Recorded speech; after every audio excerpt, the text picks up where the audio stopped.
The flight began like any other smooth air-light chatter over head bins, shutting with dull thuds as passengers shuffled to their seats, some dragging tired children, others glued to glowing phones, none of them noticing the small details that Clara, Jensen, the flight attendant, did. Her eyes, however, missed nothing.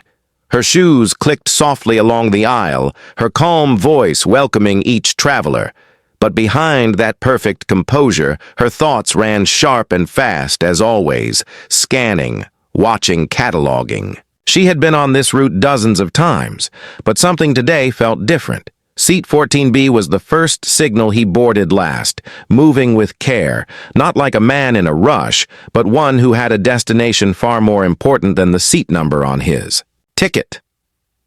His eyes darted briefly across the cabin, then settled on his seat too fast. Too calculating, Clara noted the way his fingers curled and flexed as he sat down. Not nervous, but precise. She knew those kinds of hands that had trained for, something that involved speed, violence, and control. His face was calm, unreadable, yet his gaze kept returning to the overhead vent above his seat and the base of the tray table in front of him. Clara made her way through her pre-flight checks, smiling, offering help, adjusting carry-ons, but always glancing back at him. Her training kicked in, a different kind of checklist ran through her mind. Facial expression, body language, dress behavior, intent, posture, exit timing, risk signals. She had seen that look before in the faces of men, just before a mission, just before a strike. She passed by his seat once more, and the man looked up, smiled slightly, too slightly, not enough to show teeth and not enough to mask something cold behind his eyes. She returned to the galley, checked the flight plan again, not because she had forgotten it, but because it gave her a reason to turn back and watch from a distance. The man in 14B had now leaned back, arms resting on the seat, but his right hand kept drifting toward his left sleeve, adjusting something again and again. Clara's eyes narrowed.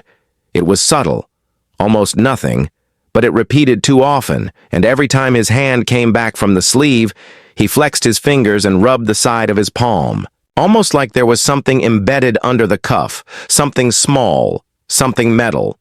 She whispered into the intercom just once, requesting a cabin check from the relief attendant, then stepped out and walked slowly down the aisle again this time, stopping to assist an elderly couple just across from 14B.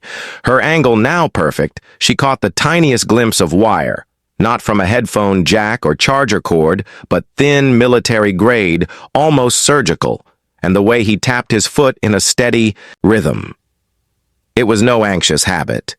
It was a code, a pace, a signal. She had used the same rhythm during forward recon ops years ago to count off seconds in sync with timed entries and detonation delays. Her breath stayed steady.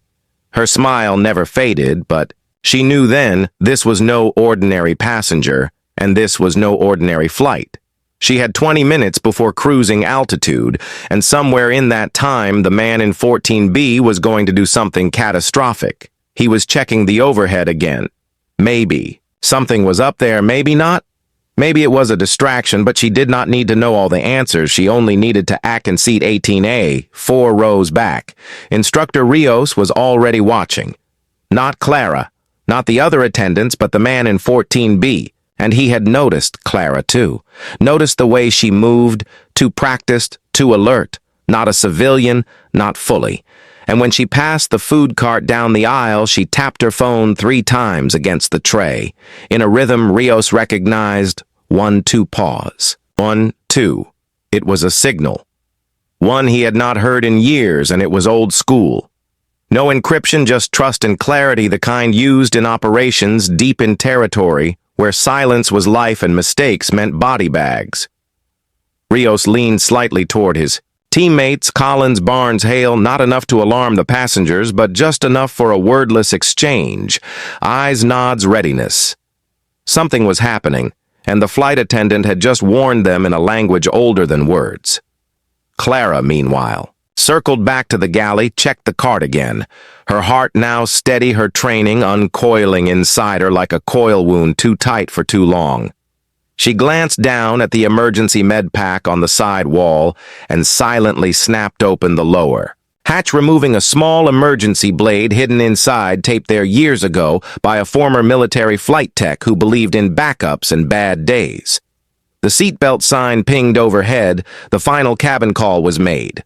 Passengers relaxed, leaned back, adjusted, pillows pulled down. Shades laughed, drank checked texts before takeoff, and the man in 14B slowly reached beneath his coat, his fingers now moving with full purpose, not caution anymore, but decision. And Clara stepped forward, her eyes locked ahead, her hand brushing her uniform pocket. One last check for the blade, her other hand adjusting the serving tray, her mind already counting breaths between every step. One breath, one heartbeat, one decision, and nothing after that would be normal again. Instructor Rios moved like a shadow-trained reflexes kicking in the moment he saw Clara's shift in stance. The smallest detail, the subtlest signal he knew. This rhythm knew the feel of the moment just before everything collapsed, and the man in 14B was the center of it. The man had now rested one hand inside his coat, his fingers unmoving, his gaze straight ahead, eyes focused, lips barely parted. It was not the posture of fear or doubt. It was the posture of commitment, the final breath before detonation or action or blood. Clara moved in sync, calm grace layered over trained aggression. Her hand sliding the tray forward, her smile still warm, but her fingers gripped the handle like it was a weapon. Passengers laughed in the background, clueless. A child dropped a juice box and a man cursed quietly about legroom, but the world narrowed to the space between row 13 and 15, where seconds were everything and Clara had no backup, no radio link, no time to explain. She stepped closer, letting the tray bump gently into the man's knee, forcing eye contact. His head turned. His lips formed a word. Not in English, not in any commercial language she recognized, but she remembered it from a joint mission years ago in the desert, with a rogue cell operating under an extremist splinter flag. The word meant begin. It was a trigger. Rios was already halfway down the aisle, his teammates close behind, moving like tourists stretching, pretending to yawn, but ready to break the moment. Clara made her move. The man shifted his weight forward, preparing to rise, but Clara tilted the tray just enough to make the drink slide and crash into his lap, a calculated spill, a disruption, not an accident. The man flinched and reached for his coat, but Clara's knee slammed upward into his chest, while her hand struck his wrist, redirecting the motion, not just blocking it, but resetting his aim. Rios shouted, "Hands up!" Voice sharp and sudden, passengers screamed, chaos erupted, and the man lunged toward Clara. But her stance was solid. Rooted, her left hand snatched the collar of his coat, while her right palm pressed the hidden blade under his ribs. Not deep, not yet just enough for the man to freeze again, the kind of pause where life calculated. Risk and death like cold numbers in the dark. Instructor Hale tackled him from behind, driving his shoulder into the man's back, while Collins grabbed the coat and tore it open, revealing the device. Not a bomb, not quite a weapon in the usual sense, but a disruption module, a jamming tool rigged to trigger a satellite interference cascade capable of blinding air traffic systems for a 30-mile radius. The kind of tool that should not exist outside black labs and foreign intelligence. Clara stepped back, breathing evenly, blade still hidden in her hand, watching as Barnes' zip tied the man's wrists and Rios ripped the wiring free. Before it could activate, the passengers still screamed. Some stood and others ducked, but the threat was contained. Now buried beneath instinct and speed and scars, only a few people on that plane could understand. Clara crouched beside the man as he groaned something in his native tongue. Something bitter and broken. But she answered in the same language, soft, quiet, the kind of tone one uses at a graveside, and whatever she said made his eyes go wide, then shut slowly, like someone seeing a ghost before the end.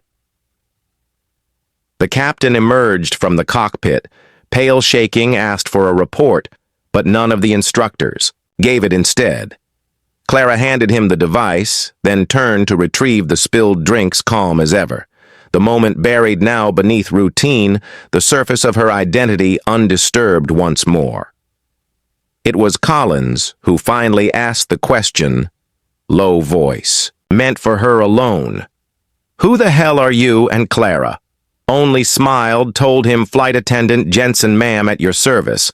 But Rios knew that name from a decade ago, from a classified file burned after an operation in Eastern Europe where a team extraction had gone wrong and one medic turned assassin had pulled them out.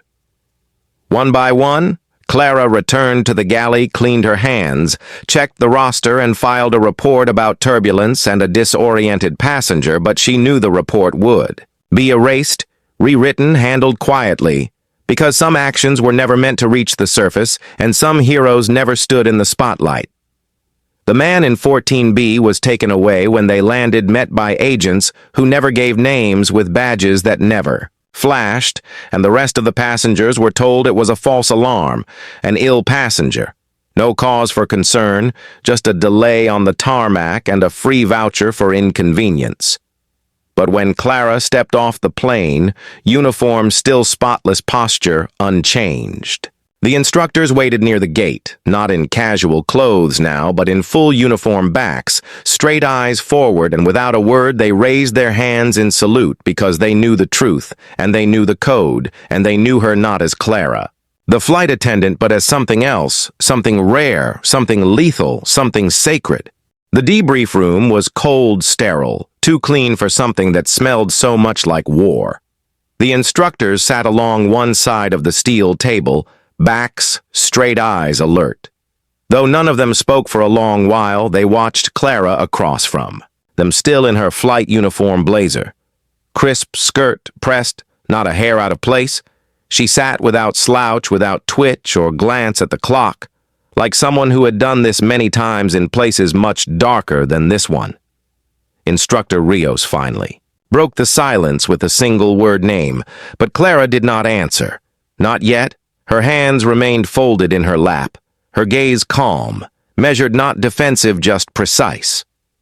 Then the door opened and a man entered in a suit too plain for a regular agent and too deliberate for an airline rep.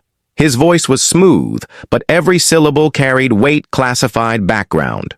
Former unit medical division active until 7 years ago, discharged, no longer listed in service records, and yet she shows up mid-air. Disarms a hostile, deactivates a black market jamming rig, and neutralizes the threat before most of the passengers even noticed. He placed a folder on the table and looked at the instructors, then at Clara, who remained silent, as if the folder meant nothing.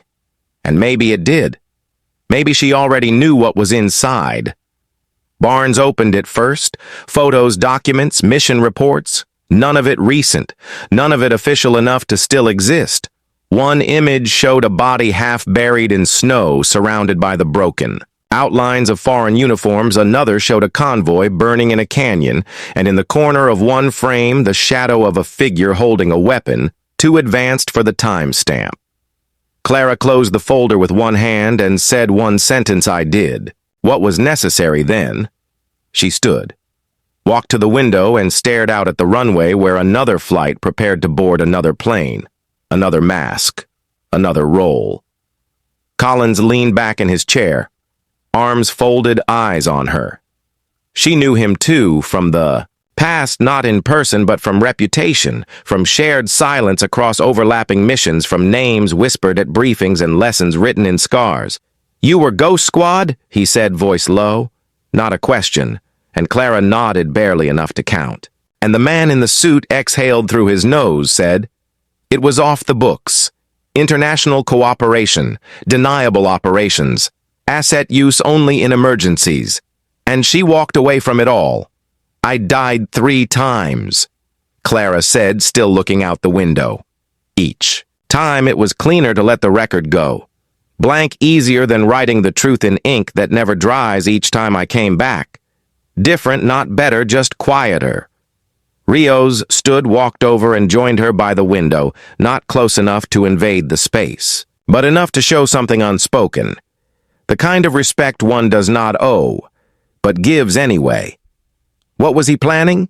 He asked quietly, and Clara glanced at the tarmac, where a fuel truck rolled past his coat had a patch under the seam, marked with synthetic. Dust, trace levels of cesium, too. Someone wanted him to take out control in the mid-air zone between 3 major commercial lanes.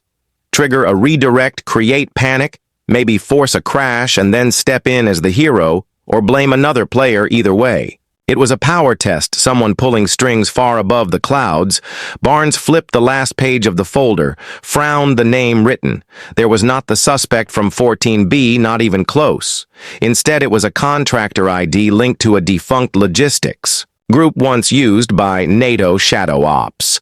Clara turned and met his gaze. Whoever he was just the first piece they're testing new methods, new delivery systems, not bombs, not bullets, just precision chaos enough to unravel global order without needing to fire a single shot.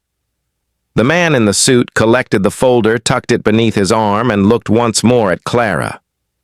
"We can protect you," he said. Voice even, eyes flat.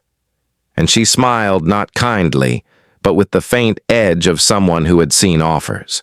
"Like that before protection only matters if I let myself be seen, and I prefer windows to cages."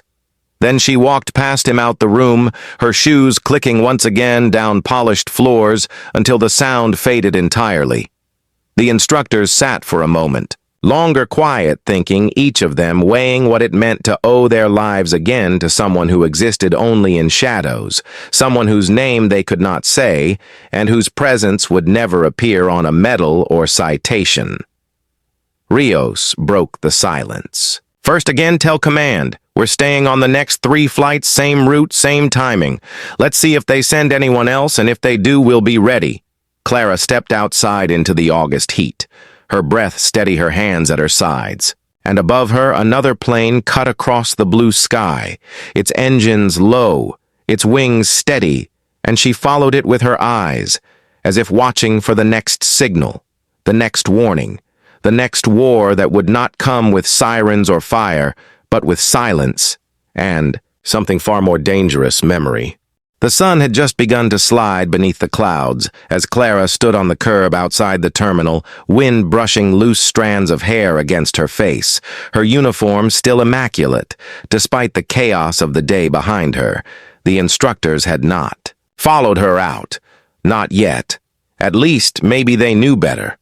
Maybe they understood that ghosts do not linger where cameras turn and phones listen. Her eyes tracked the flow of vehicles along the airport road, scanning out of habit. Not fear, not anymore. Only instinct watching for patterns that should not exist and faces that didn't belong. She crossed the lot to her rental car, unlocked it without looking, climbed in and pulled out onto the service road, driving in silence. No radio, no calls, no distractions, just the steady hum of the engine and the rhythm of her thoughts, circling back to the man in 14B, and the way he had moved like a soldier trained, but not polished. Not recent, she had known what he was the moment he hesitated before, boarding and glanced at the emergency exits too long, too deliberately, the kind of glance that marks a man who knows where not to die. 30 minutes later, she pulled into the old hotel outside city limits, a place with no loyalty programs, no cameras. In the hallways, no questions at the desk, just a room with a lock that worked, and blackout curtains that closed tight. She removed her jacket, placed it over the chair, and opened the duffel bag she kept behind the spare tire tools. Maps, burner phones. A set of passports, none with her real name, and a photo marked with a paperclip and a date circled in red: next week, Tokyo Flight 921. She stared at it for a long time, then slid it back beneath the lining. Meanwhile, inside a Department of Defense. Building far from the airport, a file was being reviewed again and again, passed from hand to hand among those who wore suits with no names and ranks with no badges. On page 17, a single line drew repeated attention: known alias, Clara Jensen. Origin unknown, believed to have trained in Tier 1. Counterintelligence medical background confirmed, but limited combat record suggests Ghost Squad-level deployment wiped from official archives following Operation Nightverse, unconfirmed survivor. Status: last seen 26 months ago in Helsinki, working as civilian contractor under false identity, marked inactive and presumed off-grid back at the hotel. Clara sat by the window staring at nothing, one hand resting on the table, her thoughts drifting not to what had happened, but what was coming. Because she knew this was not random, not a lone threat, not a test of airport security. This was coordinated, subtle, and quiet. The kind of quiet that comes before things fall apart. The kind of storm that begins with a whisper. Not a shout. She remembered once being told that the most dangerous weapon is not the gun or the bomb, but the man who waits and watches and never runs. Her phone buzzed once, just once, an encrypted signal. No words. No voice, just a pulse of data buried in static. She picked it up, stared at the screen for 5 seconds, then turned it off. Broke the SIM, dropped it in a glass of water, and watched as bubbles rose from the microchip like tiny screams from something. Drowning silently, she did not react, did not move, just listened to the static as it died in the water, and then opened the drawer beside the bed, pulled out the small transmitter she had hidden hours before, and activated the response key. 2000. Miles away in a secure facility, Instructor Rios received the signal, a short burst of code that matched a fail-safe frequency. Only a handful of living operators still remembered he read the message twice, then handed the paper to Collins, who looked up and said one word: movement. It meant she was already in play. It meant someone had come looking and she had spotted them first. Barnes tapped a pin on the table, drawing a simple circle with one slash through it. A symbol older than most missions, still in use among the ones who never spoke unless it mattered. Clara left the hotel room an hour later, the hallway empty. The exit door silent as it closed behind her. Her steps soft, controlled every motion, planned no wasted movement, just clarity and purpose. And behind her in the room, the duffel bag remained packed untouched, as though she had never arrived at all. She disappeared into the dark street lights flickering above her, a figure moving through shadows, not to hide but to hunt, and, as the city blurred around her, she felt something she had not felt in a long time. Not fear, not adrenaline, not anger. It was momentum. The instructors would not catch up to her, not yet, maybe not ever. But that was not their purpose now. Their purpose was to protect the lanes, to watch the skies, to guard the flights, because Clara had become the ghost again, and ghosts did not need orders, they needed only a target and the quiet before the shot. The city lights reflected in her glasses as Clara stepped off the bus in a district that had no name. Only coordinates whispered between old contacts and former ghosts. The streets here breathed with coded messages, graffiti layered with meaning, hidden in symbols. Too ancient for surveillance AI to decode. Doors opened only with rhythm knocks or with the right silence. Clara walked without looking back, her pace smooth, confident, not rushed, not loud as though the entire world around her was. Nothing more than a fading memory, and she was only here to collect the pieces someone had dropped. Inside a narrow alley behind a rusted iron gate, she found what she came for, a metal door marked only by a single chalk cross and 2 cigarette burns. The signal meant secure passage, if you could name the dead man who last walked through. She whispered the name and the door creaked open, revealing a figure wrapped in shadows. Not a friend, not quite an enemy, just a man who owed her one. And still, remembered what loyalty looked like when everything else had rotted away. His face was lined by years, his fingers calloused from building things meant to be buried, but his eyes were sharp and still full of codes. He gave her a satchel without speaking, and she opened it right there, scanning its contents before nodding. Once blueprints, satellite images, transcripts of intercepted chatter, and at the bottom a set of names, each circled in red and marked by timestamps. Clara held one photo between. Her fingers, the edges, frayed the image, grainy but clear enough, the face she had not seen since the desert when everything went wrong, when her team fell and she became the only one left to bury the truth. This was not coincidence. Not anymore.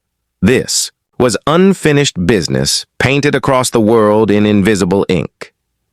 The man leaned against the door frame, watching her expression. The way her jaw tensed, the way her breath slowed like she was already inside the mission, already in the room with the target already cutting through memory like it was just another door she had to breach. "They're using a new network," he said, voice gravel, and gravel only spread in places that have burned already, the command nodes mobile.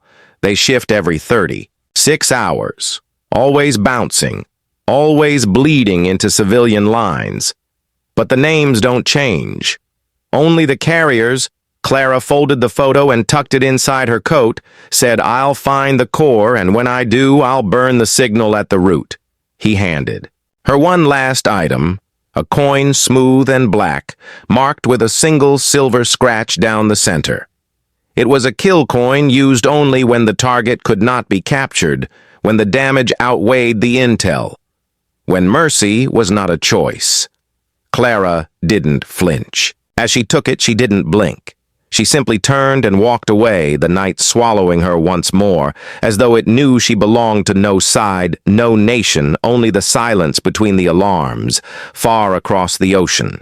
A terminal lit up with a new report. 3 instructors now tracking another suspect, someone using Clara's old codes, someone who moved like her, who fought like her, but who lacked her restraint. Rios watched the footage. A train station in Prague, a blurred shape dispatching a convoy. With brutal precision, one move too sharp, too fast, a mimic, but not a ghost. This one was sloppy, too eager, driven not by duty, but by hunger. And Barnes muttered one word: copycat. They knew then someone had studied her patterns. Someone had tried to become her, but did not understand that Clara was not just skill or instinct. She was a scar layered with decisions no one else would survive.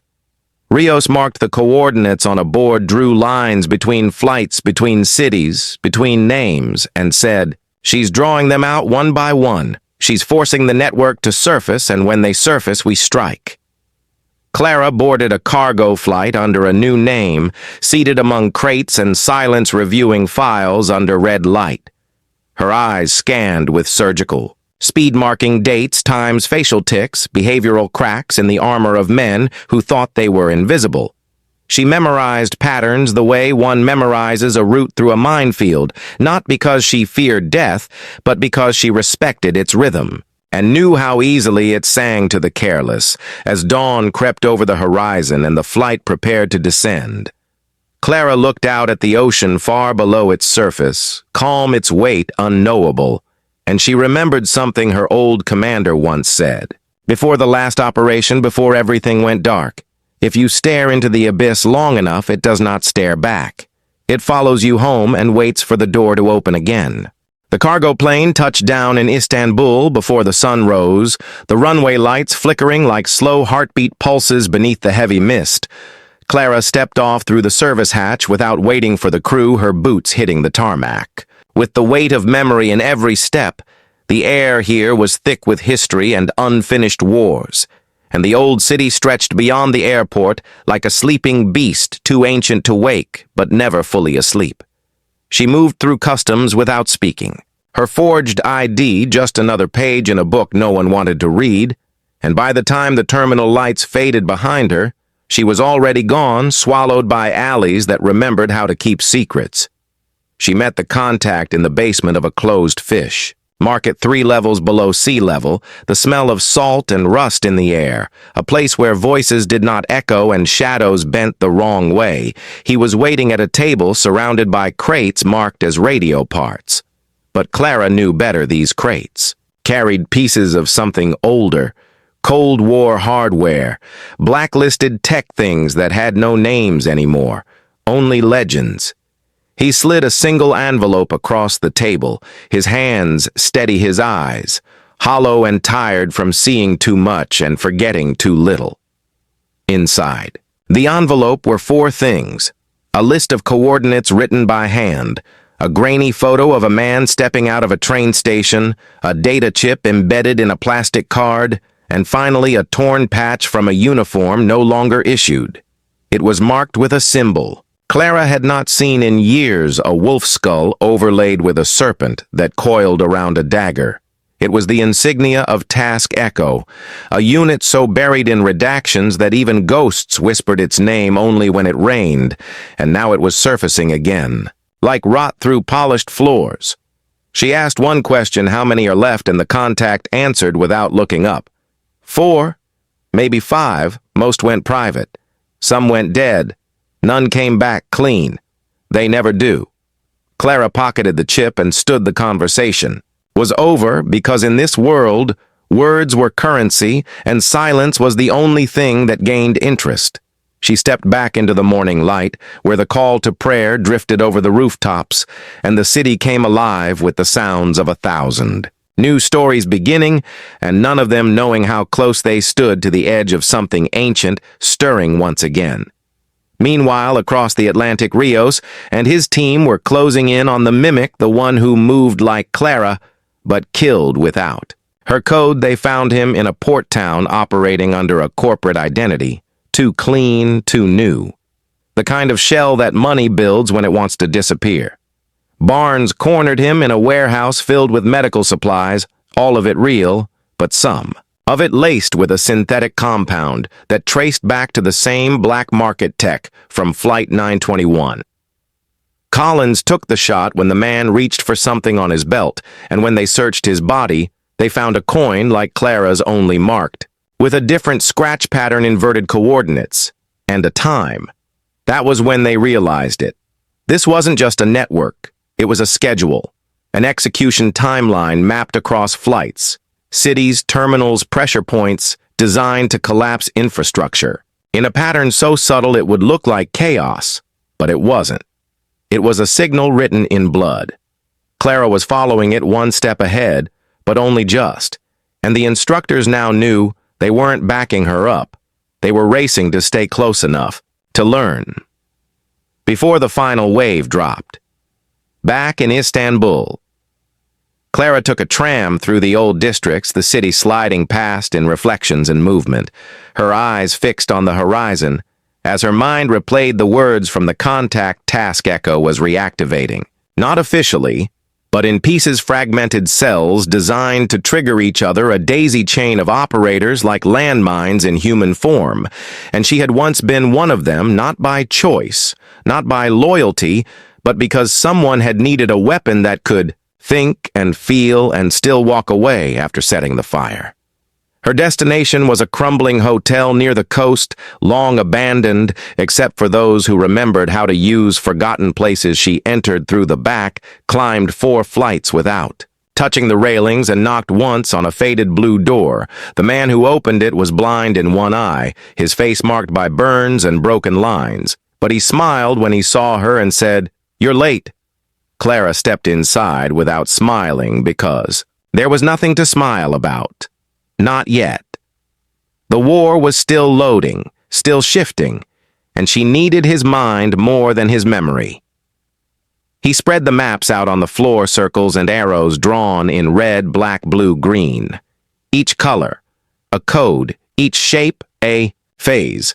She knelt beside him, and together they traced the next strike point, a terminal in Osaka, known for its international medical exchange flights where doctors and supplies moved faster than the news if they poisoned the chain there.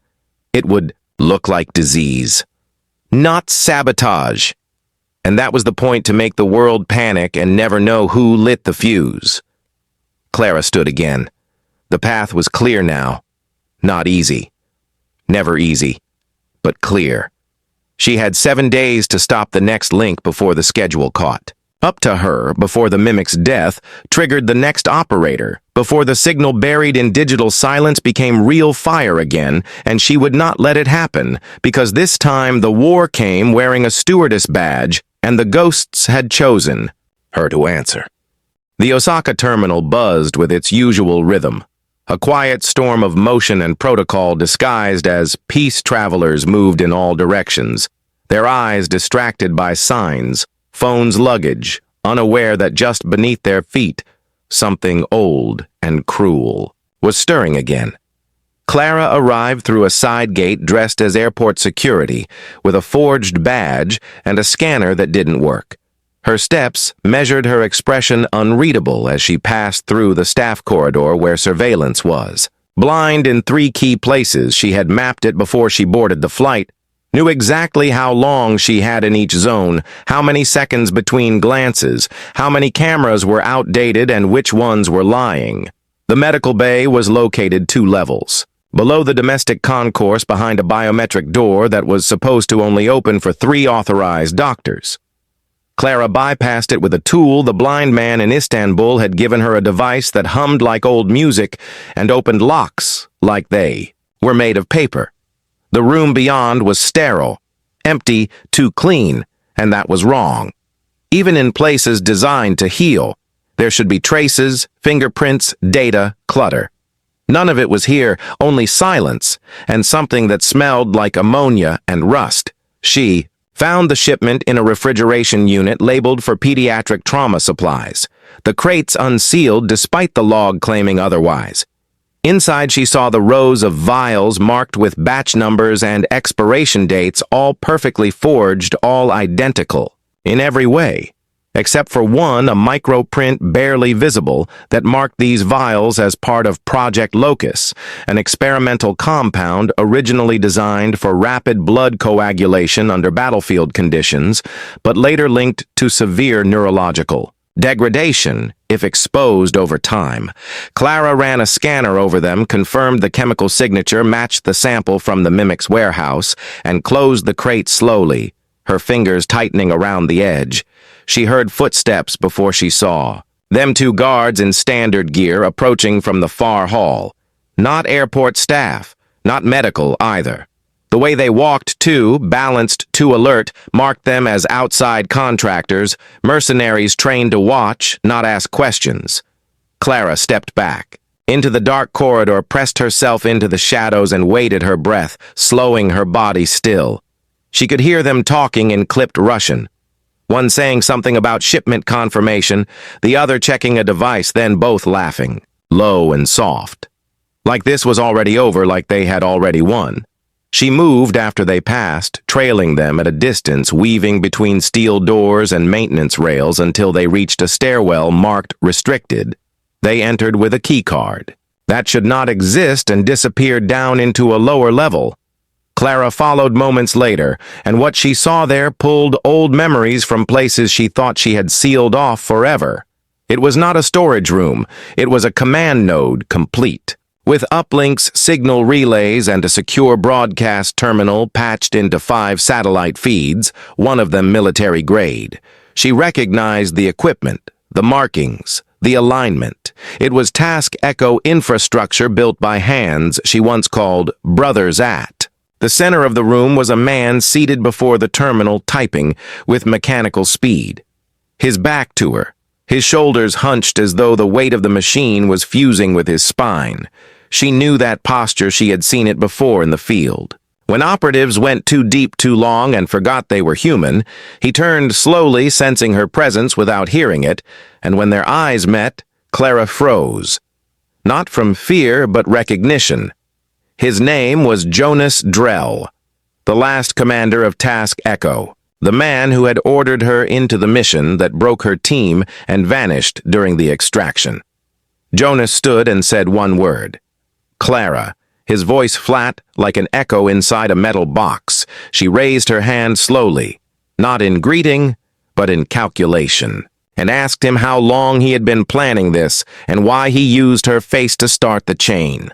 Jonas smiled the way ghosts do when they remember being alive and said, "Because I knew you would come. I knew the world would need you to stop me, and that you would do it clean because you still believe in the idea of saving people, and I do not."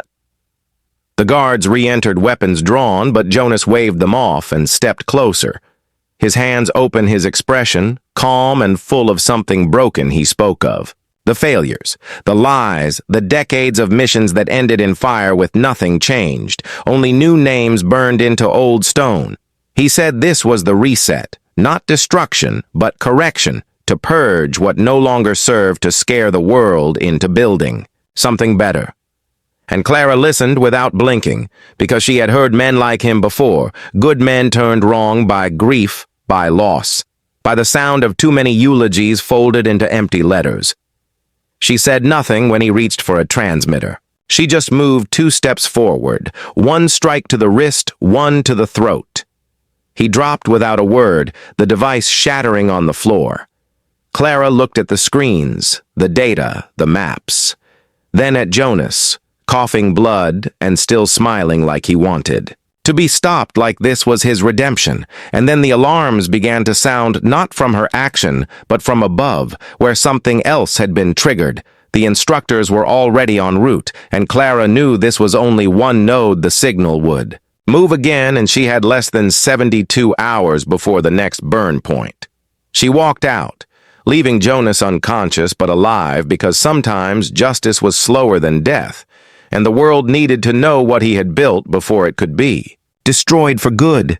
The signal jumped before they could contain it, a ripple in digital static spreading through underground relays like wildfire across silent servers buried in embassies, consulates, and forgotten bunkers, the kind built to outlast governments. Clara sat in a darkened control room beneath a Tokyo safe house, her fingers running across the keyboard as the data unraveled in real time. Each pulse, a new destination, each endpoint, a new target. She watched it all unfold and knew they were accelerating. Not just executing the plan, but pushing it forward, forcing the sequence into overdrive as if they knew the end was coming and wanted it to arrive screaming. Outside, the city never slept, its lights bright enough to drown the stars, its noise thick, enough to bury the truth. Clara had been here once before, years ago, on a mission that ended in silence and smoke. She remembered the faces, the names, the way one of them whispered a goodbye before vanishing beneath the weight of his own decision. And now she was back. Not as a soldier, not as a spy, but as something else, something colder, shaped by survival and honed by regret. She met her contact in the back of a tea house hidden between 2 towers, where the owner still served without speaking. And the tea always came with the information steeped deep in its steam. He was an old man with a limp, who once wired explosives for operatives so clean they left no shadows, and he handed her a phone wrapped in cloth and said only one word: Soul. Clara nodded and left. Without finishing her tea, the train was leaving in 30 minutes, and she would be on it in a seat facing the exit, always facing the exit, always ready to move, on board. She reviewed the next sequence, a medical symposium involving 3 countries, 5 agencies, and a guest list filled with doctors, scientists, and intelligence officials, all of them unaware they were walking into the center of a pulse strike, the kind that didn't explode, but rewrote the human nervous system. Through invisible frequencies, Clara had seen the effects once in a test chamber, a mouse twitching itself to death in 6 minutes. Now it would be scaled for humans disguised as a breakthrough in therapeutic research and delivered through devices, worn willingly. She reached out to the instructor's coded message, silent and direct, alerting them to the Soul timeline and requesting a blockade, but there was no guarantee the chain of command would act fast enough or clean enough, because this was a ghost mission, and ghosts did not follow protocol. They only answered when the world went quiet long enough to hear them. Clara arrived as the sun rose over the Han River, the city waking slowly, unaware of the clock, counting down beneath its streets. She moved fast through the layers of security, flashing a badge that no longer existed, and speaking in a dialect that told the guards she belonged. They didn't stop her because they didn't know they were supposed to, and by the time she reached the rooftop of the conference center, the antenna was already live, humming low and invisible, the pulse not yet activated but aligned. The technician on site wore a lab coat and a smile, the kind you wear when you think the game is already won. Clara didn't speak. She moved straight into the fight. 3 steps, a strike to the wrist, a twist that shattered bone, the device falling from his hand before he could trigger the signal. But it wasn't over because another figure stepped out from behind the satellite unit, and this one wasn't smiling. He moved like an operator, one who had trained deep in the Arctic cells, where pain was a language and fear was taught to be forgotten. Clara recognized the stance, the precision, the weight of history in his shoulders. He spoke her name, not as a question, but as a confirmation, and she answered with motion, not words, because the time for talking had passed, and the rooftop became a storm of fists, elbows, breath, and blood. They fought with the kind of silence that only comes from those who know what it means to be the last one standing. And when he finally faltered, Clara didn't finish him. Instead, she leaned close and asked who activated Task Echo, who pulled the root from its grave, and used her face as the mask. He laughed once, broken teeth and blood, and said it was never buried, it just slept, waiting for something to fear, and you, Clara, you were the only thing it ever feared. She knocked him unconscious, secured the device, and sent the kill signal through the command frequency, but even as the pulse node collapsed and the threat to Soul was neutralized, she knew the pattern was not done. The final piece was still out there, hidden beneath layers of code and betrayal. 1. Last burn site, where the cycle would either be broken or repeat again, stronger, faster, deadlier, and she would have to choose how far she was willing to go to stop it. The instructors received the signal confirmation, clean shutdown, but Rios didn't. Relax instead. He stared at the redacted document. Barnes had decrypted a line buried deep in an old Echo file listing secondary operatives, and under Clara's name was another marked with a date and a phrase sleeper pending. And next to it, the location Washington, D.C. and the word final.